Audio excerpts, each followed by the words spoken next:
It is Rishi here from meditatewithrishi.com, and today we are in day 2 of the How to Stop Smoking series. So if you have not watched the previous videos, then I recommend you watch them, watch the entire series. The link will be in the description, okay? Today we are looking at strategy. What is the strategy we should employ when trying to stop smoking? Now, yesterday we spoke about this, right? We said that one of the biggest things that stops us from quitting is that we have this all or nothing attitude, right? We're too hard on ourselves. We want to quit in one day. Even if it's taken 5 years to build a habit, this bad habit that's killing us, we want to quit in one day, right? And we said that that's not a good thing because it leads to, unbearable cravings, and we eventually give in, right? So what is the right strategy? Now, to kick this off, I want to tell you a really, really cool story. This sums it up completely, okay? So the story is about the advice that a Zen master gives to a heroin addict.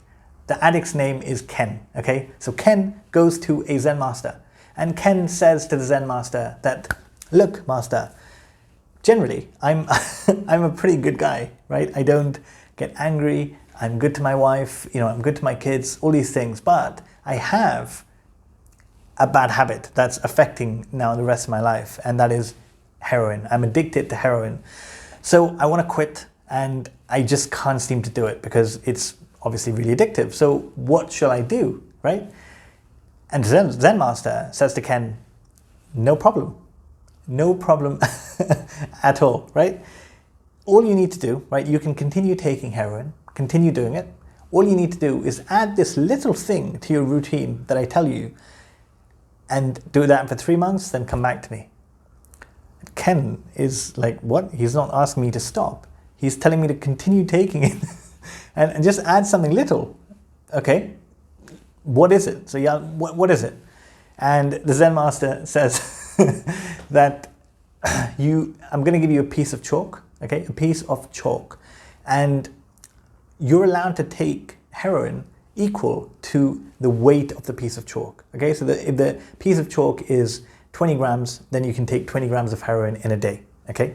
So that's what you do. You weigh the heroin up against the piece of chalk, and then you can take that amount of heroin in the day. And every time that you take it, every time you have a hit, you have to write on the blackboard 1, right? I've taken it once. You take it again, you say 2, okay? Just do this. Just add this little thing to your routine of writing with a chalk on the board every time you take it, and then come back to me in 3 months, okay? So 3 months go by and Ken comes back to the Zen master, and the Zen master asks him, so how's it going?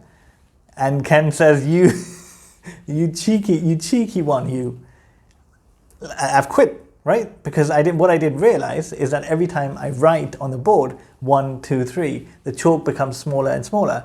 So the amount of heroin that I was using every day became less and less, and eventually I was able to quit. Okay, so this this is the strategy.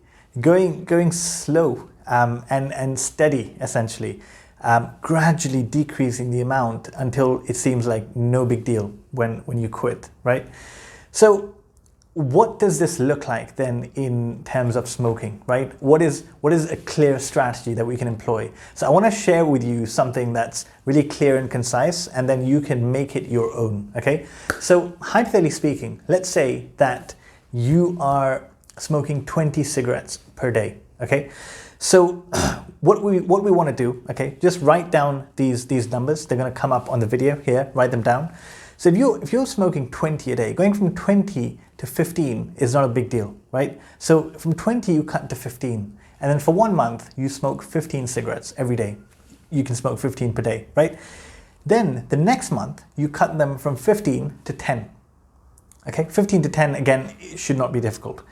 Then the next month you go from 10 to 7, then 7 to 5, then 5 to 3, and then 3 to 0. Okay, and with every drop that you do, you give yourself an entire month to get used to this new lower amount of smoking, okay? So when you look at it this way, the advantage of this approach is this, okay? That it's not extreme. This approach is not extreme. And because it's not extreme, it is sustainable. Say this with me. Because it's not extreme, it is sustainable. Right? Think about it. Let's say that you're used to, practically someone who's smoking 20 cigarettes in a day is smoking more than one per hour, right?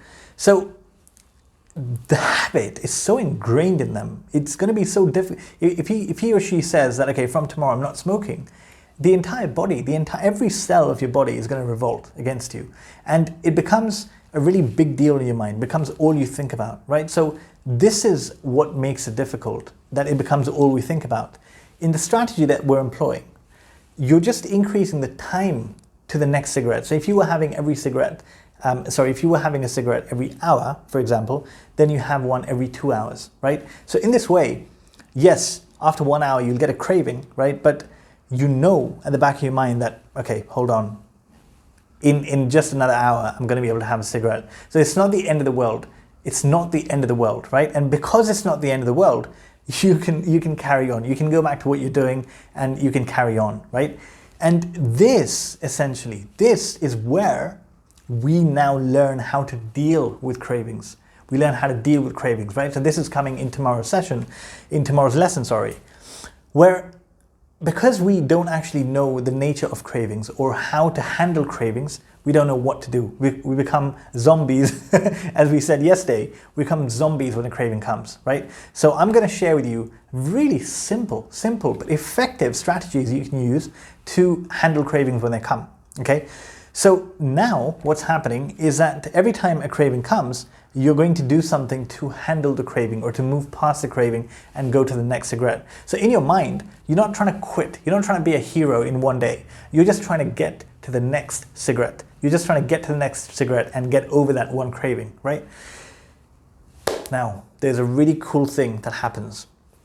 Okay, this is what makes this strategy incredible. Do you want to know what the really cool thing is? Okay, it's this. It's that when you take this approach, right, first of all, you're not killing yourself mentally because you know that, okay, you'll get a cigarette in some more time, okay? Then you start learning how to manage or handle the craving when it comes up, okay? And the more you learn how to handle the craving, to be okay with it, to be aware of it, and realize, okay, it's just a craving, it's not going to kill me, right?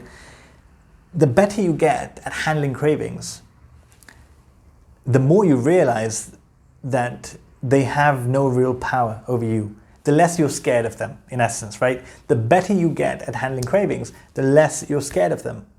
And when the fear goes away, when the fear of the craving goes away, that is it. That is it. Because what's been stopping you from stopping is the fear of the craving, because you don't know what's going to happen. But the moment you get good at moving past them, at being okay with them, then they don't scare you anymore. And you may, I'm not saying you will, you may get to a point, right? Let's say you've gone from 20 cigarettes to 10 cigarettes, and then from 10 to 7. Okay, at 7 cigarettes, now you're saying that, okay, I've become so good at handling cravings. I'm very comfortable doing that now. Why should I wait for 3 more months to quit and go through this every time? If I'm so good at handling cravings, why don't I just handle them once and for all and be done? And like that, actually in just 2 months you can quit, because your mental strength is on another level, right? So this is, so just think about it. Initially you give yourself 6 months to quit, okay? And then because you've become so good at handling cravings, you may even do it in just 2 or 3 months, right? As opposed to when you are telling yourself, I'm going to quit in 1 day. I'm going to quit in 1 day.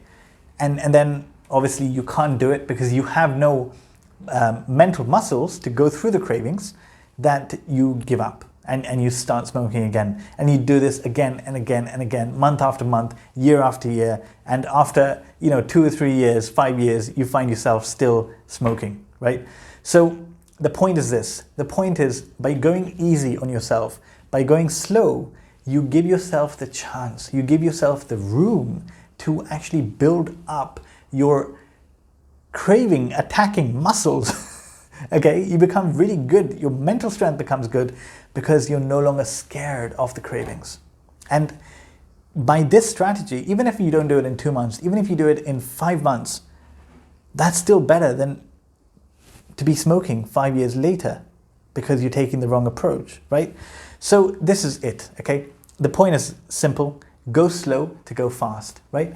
You know, this is similar to that. There's a quote from Bill Gates where he says that people underestimate what they can do in 10 years and they overestimate what they can do in 1 year, right? Or maybe it's the other way. They overestimate what they can do in a year and underestimate what they can do in 10 years. If you have a long-term view, generally in life, if you have a long-term view on things, you can actually go slow to cover more ground. You can go slow to go fast, and the same applies over here. Okay, so tomorrow we're going to be looking at cravings. What are cravings and how to handle them? Okay, and remember, the most important thing is this: that if you want to speak to me, if you have stuff that you want to speak about, okay, this is always going to be an option. Okay, because these videos, remember, are just a means of us connecting. They're just a medium of us connecting, right? So if you have stuff that you're going through, if you want to deepen your spiritual practice, if you want to learn meditation, whatever it may be, you are welcome to actually book a call with me. Just head over to meditatewithrishi.com and book a call. So that's it for today. Thank you very much for listening. Namaste.